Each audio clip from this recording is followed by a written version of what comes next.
Pinokio. Nekoć davno živio stari stolar Geppetto.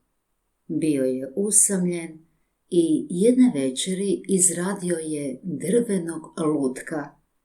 Promatrao ga je i uzdahnuo. Kada bi ti bar bio živi dječak. Njegovu želju čula je dobra vila i udahnula je život drvenom lutku. Geppetto je bio presretan i svom lutku dao ime Pinokio.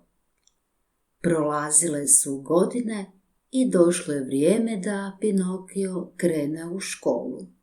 No na putu u školu presreli su ga lisac i mačak te nagovorili Pinokija da umjesto u školu krene s njima u cirkus. Pinokio se cijelu noć zabavljao, a nakon što je drugo jutro cirkus odlazio, Pinokio se rastužio.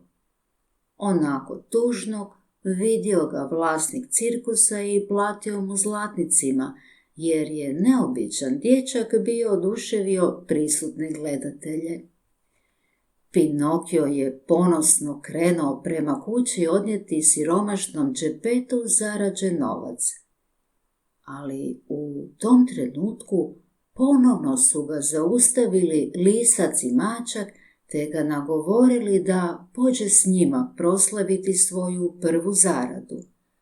Nakon što je Pinokio pristao, na prijevaru su ga odveli izvan grada i ukrali mu zlatnike, a naivnog dječaka vezali za stablo. Onako nesretan razmišlja. Zašto nisam poslušao svoga oca, dobrog Geppetta, da ne slušam i ne vjerujem neznancima?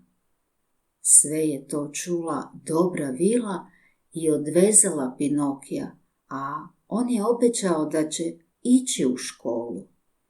I išao je, ali zločesta djeca uspjela su ga nagovoriti da pobjegnu iz škole i pridruže se putujućoj družini.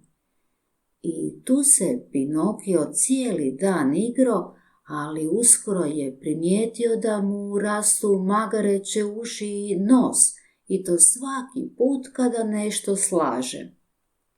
Pinokio se preplašio i krenuo kući, no Geppetta tamo više nije bilo. Starac ga je otišao tražiti svugdje, pa i na moru. A tamo ga je progutao veliki kit.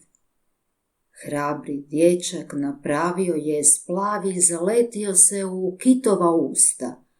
Tu je zapalio vatru, a od dima kit je kihnuo i izbacio ih na obalu.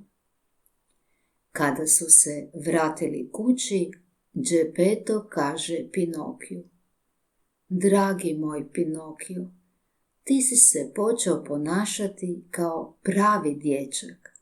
Ugrozio si svoj život da bi spasio moj. A ti si prodao svoj kaput da bi meni kupio knjige. Zaplakao je Pinokio. Obećao je da će ići u školu i slušati svoga oca. Sve je to promatrala dobra vila i učinila je da Pinokio postane pravi dječak. Tako su Pinokio i Geppetto živjeli sretno i zajedno još puno godina.